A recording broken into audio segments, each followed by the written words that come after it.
Magic the Gathering, where sweaty nerds play with expensive cardboard. Created in 1993 by Richard Garfield, Magic has seen a lot of change, a lot of growth, and a lot of money. Cue in Secret Layers. Secret Layers are cosmetic treatments to older or relevant cards throughout Magic's history. The collaborations are typically between artists, other popular media, or yeah. With the very first Secret Layer drop releasing all the way in December of 2003, Wizards has covered a lot of ground and given hundreds of artists amazing opportunities. Except for one. Cue in me, a sweaty nerd who plays with expensive cardboard and also draws circles for a living. You see, doing artwork for Wizards of the Coast is not only incredibly sought after, but there are hundreds, or dare I even say thousands of incredibly talented artists already actively creating art for Magic the Gathering. That's what got me thinking, what if I faked it? Whoa, now hold on. I know what you're thinking. Jacob, making fake Magic cards is illegal. And to that I say, well, yeah, obviously. But through my research, I discovered an amazing community of wannabe Magic artists that create custom cosmetic cards called proxies. Now, for those of you who don't know what proxies are, these are unofficial Magic cards that are created by fans. These can either be cosmetic takes on popular cards, custom cards, or in competitive formats, people will use these stand-ins as their substitutes for the super expensive alternative. Are they actually that much money? See, these proxy artists get these cards printed off on websites like makeplayingcards.com. And like we mentioned before, play with these cards. Very, very important note here. It is illegal to sell proxy cards. So don't do that, okay? The proxy community is cherished amongst Magic players of all sizes due to the accessibility and customization of beloved cards throughout Magic's history. Which brings us back to Ben. You may have noticed an article mentioning him in the beginning of this video. Well, you see, Ben is a very popular artist in the Magic proxy community. So popular, in fact, that his fan-made art was officiated by Wizards of the Coast. Yes, you heard me, officiated and made into a secret layer. Hi guys, Future Jacob. I just wanted to clarify in this video, I didn't want to discount anything that Ben was doing for this secret layer or all the work that he put in and how talented of an artist he is. I know it may have came across that way, but I just wanted to clarify. Love his work. It was awesome to see somebody in a really strong community achieve their dreams. So yeah, just wanted to add that on there, but back to the video. Now I know what you're thinking. Jacob, how does this have anything to do with you scamming the Magic community? Well, my dear viewer, I decided to make my own secret layer. There were 4 very important steps in order to achieve this goal. Step 1, choose 3 cards to illustrate with a theme. These themes could range from relevant cards, staples in specific formats, color specific, but I had to choose 3. Step 2, redraw these cards and Photoshop them to have the same branding and also make it convincing. Maybe excluding the copyright symbol because I don't want Big Daddy Wizards to send me to prison. Step 3, arguably the most important step. Post to Twitter, Instagram, Reddit, and any other platforms I can and have my friends repost it to get it to as many people as possible.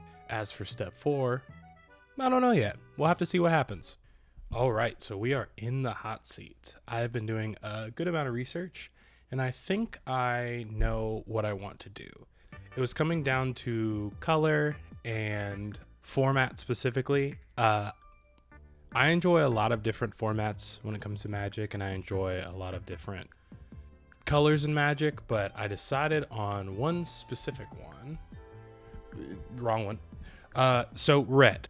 I love mono red. I love burn. I love aggressive, fast decks. And I was thinking, what are mono red staples? The first one I came across was Blood Moon. It is super popular in a lot of formats. It is a really mean card, and I think I can make it look really cute. And that's why I chose Blood Moon. The next one I chose is Ragavan, because he's a monkey. Monkey. The last one I chose was Gamble. I really like this card. I think already thinking of illustrations, I think of gambling like lottery or dice, and I think there's a lot of options with this one. And we can go pretty much and do whatever we want. So we're gonna hop into Illustrator, import these cards in, and get to it. So I've imported my cards into Illustrator, and what I have done just to save a little bit of time is I actually did some sketches of kind of what I had in mind for my orientation and the actual style of the design. So there is that. And what you'll notice is, one, I am terrible when it comes to drawing in real life, like with pen and paper. And my finished drawings are probably not going to look anything like this. This is more of just a guideline for me. So my idea was Blood Moon dancing with the cancel signs around him because it turns off non-basic lands. The gamble would be some dice because I think of like dice throwing and those type of, gambling type games with some little coins around them. And for the monkey, Ragavan specifically, I was thinking, Stinky. some money, some diamonds. He's probably stealing stuff. Kind of in this funky pose. And I think I want to try to do this spray paint thing. I'm not super confident on that one. It's going to be something a little bit out of my wheelhouse, but I think it'll be cool if we can pull it off. So I think we're going to jump into some speed drawings of these, talk over that, kind of talk about my process and how I got there and show the finished product, and go from there. So starting on this one specifically, I wanted to get more of a kind of center rounded shape. And with most of my characters, I typically start with the body and the actual shape of the character. So for this, I wanted it to be a pretty dynamic pose. And I don't know, get him kind of in this like walking motion type deal. I added some craters and did the typical eyes that I usually do. And I kind of wanted him looking like smug, if that makes sense. Just like a weird smirk, and like he looked kind of cocky. So added some eyebrows just to make him look, cocky. And I struggled way too long on this stupid mouth. Like way too long. Added some arms, and of course wanted him covering his face because, with Blood Moon it turns off basic lands. So I thought, why not make him being like, shh. I don't know. I just thought it was cute. I thought it was quirky. Kind of funny. Had to add the other hand. Figured it would just be like a fist. Easy enough. When it comes to these designs and most designs in general, I try to make it as simple as possible, straightforward, just so it doesn't distract from the whole design itself.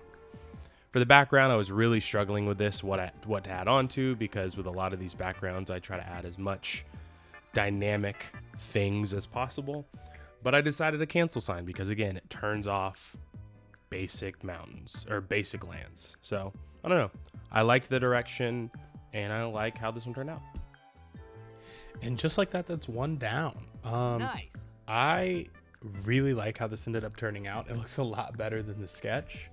I think what I'm going to do is I'm going to end up outlining all these first and then add some color and make it look all pretty and nice. I'll probably get some swatches together for these specific designs. I want to get some backgrounds because most of these Magic cards have pretty dynamic backgrounds, and go from there. So next up, I believe, is going to be the gamble. Okay, spoiler alert. This was one of my favorites by far. I really loved the idea of doing two characters. I loved how dynamic it was. I loved the poses. And I'm probably going to be reusing these characters in something outside of just this Magic design specifically. So be on the lookout for that. But for this, of course, I wanted to start with a main character, kind of like the centerpiece. He, is in this pose. Looks like he's in a lot of motion. And I decided to kind of have this fist up, kind of, like he's swinging his arms, walking together. And for this gamble design specifically, I probably should mention, these are going to be dice. So I thought the dice would be the best idea just because it's cute, it's simple, it's boxy, and I can do a lot with that. Added the same fist on the other side, easy enough. Really, this one was super straightforward because I was drawing some 3D boxes, throwing some circles on them, and giving them some faces. Same with this one, kind of gave them like a smug, lazy look, and instead of that full shape smile, I wanted to do just more like a little simple smile like I do on most of my characters. Then I started working on the second one, Second one was also pretty straightforward. Same box, a little bit of a different pose. I wanted him to kind of be complementing the other character, not taking away from it. So I just barely had him cutting into the actual arm of the character. And I just copied the leg and added some shadows, added a face, made a little bit of a different eye shape just because I wanted it to be a little different, you know, have a cute character and a smug character. And the part I like about this the most is the coins. I really, really, really like how these coins turned out. It's crazy how this just popped up in my head and it worked out super well. I'm not typically super good when it comes to shapes like this, I should say, like 3D with detail, just because I do draw with thicker lines and it ends up, you know, overlapping like crazy, especially in Illustrator. But this worked out, and adding some tiny circles for the details was just like, I don't know, mwah, piece de resistance. Here, I guess I was taking a little bit of a break. I added a little money bag because I just thought that was cute and used my favorite font, which is also the Dunkin' Donuts font, fun fact, Frankenfurter.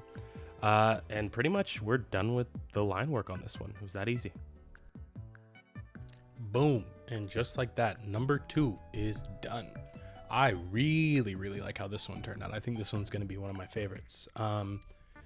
I kind of went with the general idea, you know, same poses, same style. But for this one, I kind of wanted to do, you know, lean more into the money, the kind of the same idea of like, oh, floating stuff around it, you know, make it have a lot of action, make it have some stuff, you know, that looks cool and moving and stuff. So last one, Ragavan. This one I think will be the hardest to approach, but we'll see how it goes. I have a problem with this design. This one pissed me off. It was so much harder than I expected it to be. Doing this monkey shape just didn't work, and I don't know, it just felt weird from the minute I started it going on. For full transparency, I did add some more zhuzh to it later in the video. It was hard. I think just drawing something that is so detailed on a Magic card and trying to simplify it down into just like, this is just a monkey, you know, was very tough. But I was working through it. I liked my initial face shape, so I figured just might as well continue to go through it. And I'm glad I did. I think the finished product ended up turning out better than I could have hoped. There was one ambitious piece that I kind of wanted to attempt. I talked about it in the sketch after I got done drawing the body and this weird, crazy, like, I don't know, crouched shape. I don't know. I really liked this. But I really wanted him to be spray painting, and I thought it'd be really cool if he was spray painting a green S for money, of course.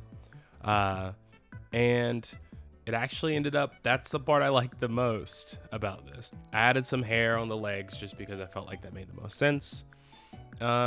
And also started working on the hands. Even with the hands, you can tell it's just a little off. Everything feels like a little off kilter.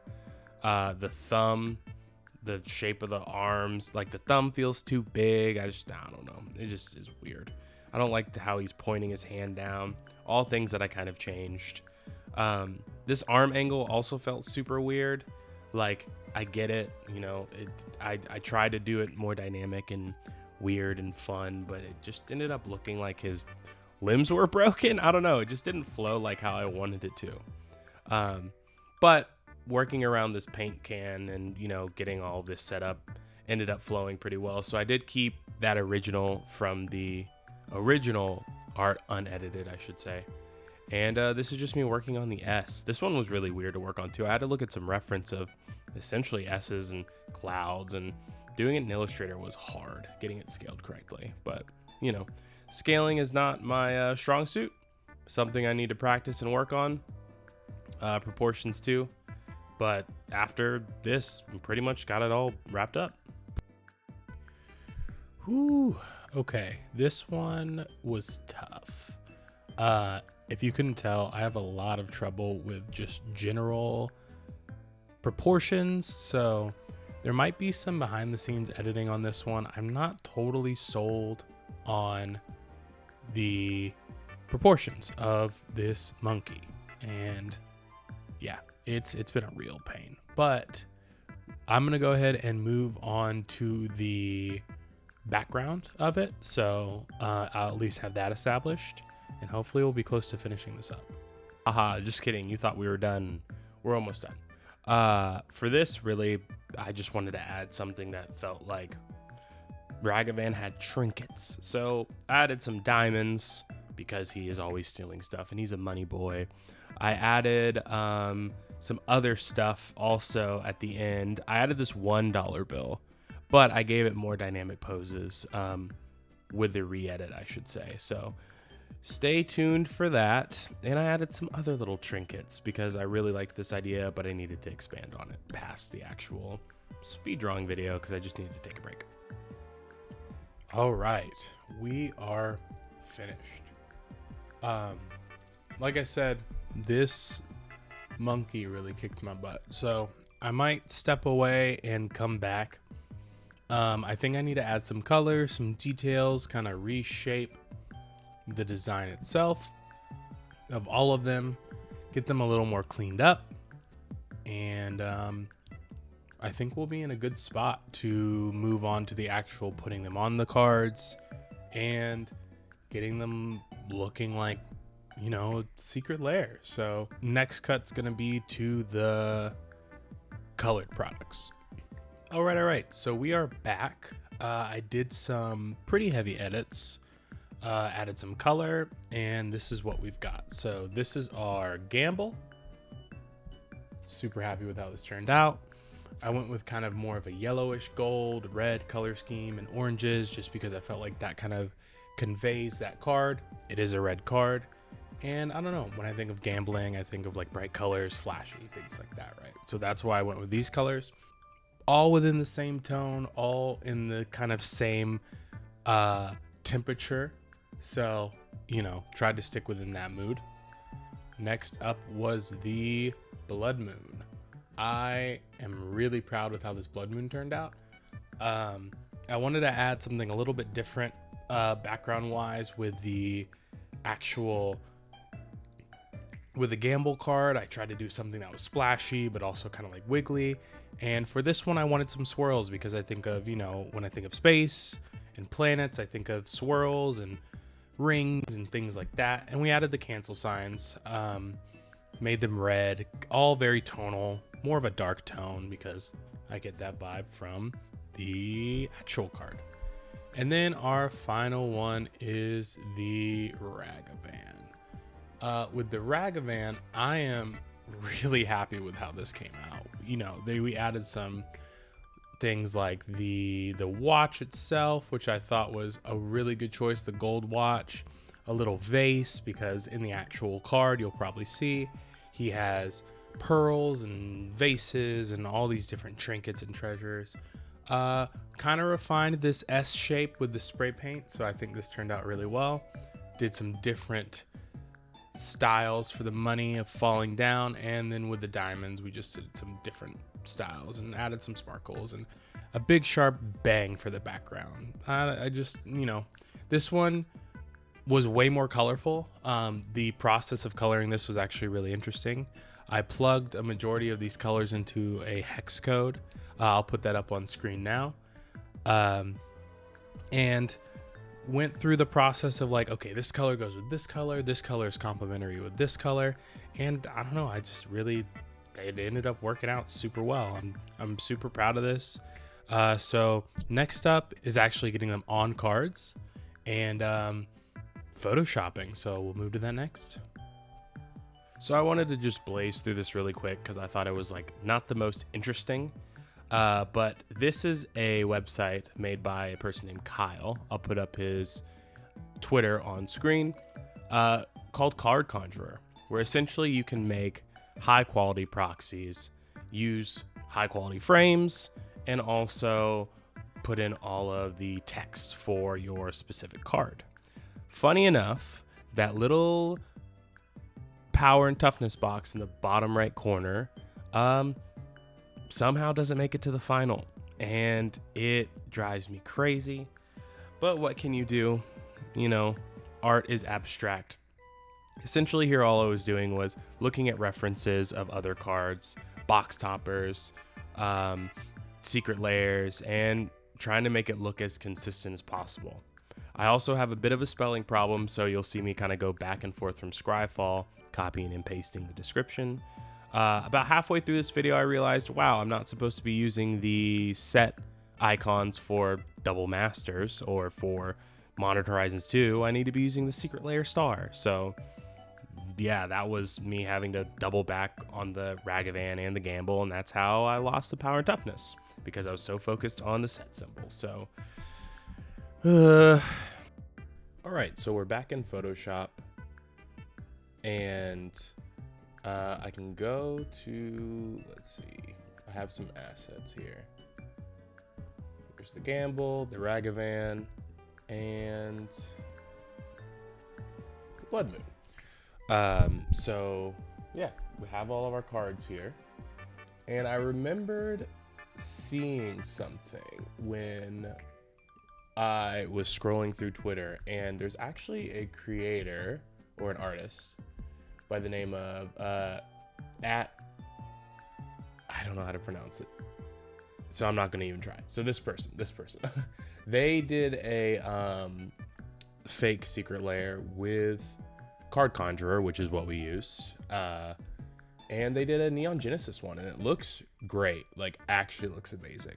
And I really like the approach of, you know, the fake box makes it really convincing, and the foil and non-foil sticker. So I'm kind of bouncing back and forth between doing something like this or doing something like this or doing something like this, or, I know a lot of ors, doing something like this. So this one specifically is a local artist that got their own secret layer local to where I'm from, Philadelphia. Their name's Justine Jones, and they did these amazing pieces. So I think this could be really convincing if I did this, but I feel like it would be even more convincing if I could somehow swing this whole box. The only issue is it's gonna take a little bit of maneuvering. It's really hard to find high quality files of secret layer boxes from what I've noticed, so I might have to dive a little bit deeper. I don't even know if I really want to add text on this side. It's all just kind of up in the air right now. One thing that's important to note is, so Secret Layer doesn't do, or I should say Wizards of the Coast don't do these big boxes anymore. They do small boxes. So adding that addition, or how am I trying to word this? Making sure that it's consistent across the board with how they package now, that it's decently high quality, all is going to be really important for making this as convincing as possible. The more I'm looking at this, I think I am going to go with this route. I think it's the best move. So I'm going to try to cut this box out, maybe see if I can find one a little bit higher quality, like I said, and then start layering this kind of how it's already layered, and go from there.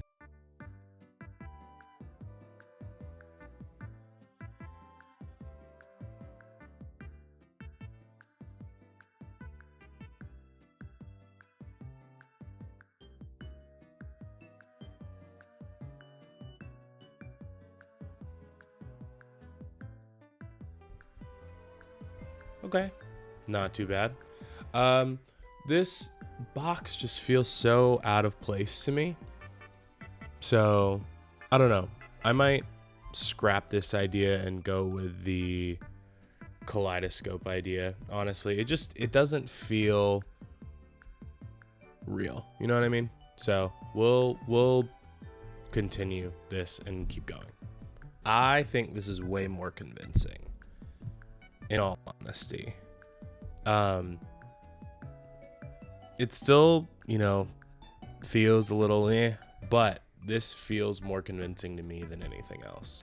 After a lot of deliberation and a lot of experimenting, I finally think I got this figured out. So what I learned from researching and also just looking at other secret layers is the reason it was looking so weird is a lot of secret layers that have full arts have this weird outer glow around them, right? Kind of like this. So I added that to the cards. And also, I know I said I didn't want to do a skinny box, or I wanted to do a skinny box and I didn't want to do a large one, but I decided to go with the large one because it had the open card, so I could put the card inside and also put the name of the actual secret layer on there, which is Red Wins, of course, because we are doing red cards. I really, really like how this turned out. I think this is the most convincing of them. And then, of course, we have the first singular card slide, the second singular card slide, and the third. Same with those outer glows. And I think that really kind of pulls it all together. So we're pretty much done with the hard stuff. I mean, this took up a majority of the time outside of the actual art itself. So I think we're ready to post. We did it. We made it to the end. So let's see how that goes. 4 to 6 days later. It is 4 to 6 days later, and oh man, we have got some interesting stuff to go over. So I posted the secret layer on Instagram, Twitter, and Reddit. Twitter, no go. Did not do well. I don't have a ton of followers on Twitter, so I didn't expect anything less, but you know, I figured maybe I can get away with it. Instagram turned out pretty well. I think people knew it was fake immediately. I want it to be more like a double glance thing. On my Instagram, I'm a little more honest with people, so I just wanted it to be known as a cool project, so not super worried about that case. But Reddit, ooh, we have some stuff to look over for Reddit. So the subreddit we posted on was r/MTG, and we posted something along the lines of custom secret layer in my style, or custom secret layer. One of the first comments from repulsive_context991. Like the art style, but I wouldn't buy it. Thanks, I guess. The second comment I saw from Dat Skellington. Man, these are hideous. Who is buying this crap? So with this one, his comment, who is buying this, insinuates this seems real. Just as I was losing hope of this entire project being even an option and potentially even scrapping this entire video, I get some notifications. Literally better than most MTG. These are boss. I'd take 8 blood moons, please. For gamble. We actually did it. We didn't convince anyone that they were real, but we made something that people said they'd actually buy, and that's good enough for me. I don't really know how to outro this video, so I'm just going to say, if you like stuff like this, let me know, leave a comment, give me a like, or you can subscribe if you'd like. This is one of my first YouTube videos like this, so if this is cool, then I want to make more. I really enjoyed making this video, and also I think it's worth mentioning, while I technically can't sell these cards, through my research I actually learned that there's a website called Alter Sleeves, where you can actually sell the sleeves of your designs and put them in your Magic cards. So if you want to support me there, you can always click the link and you can pop over there. They're not super expensive. I think they're like $6. But it'd be a good way to, you know, if you like any of the designs and want them as cards. Thank you for watching. Thank you for hanging out. If you stuck around this long, bless you. And I'll see you next one.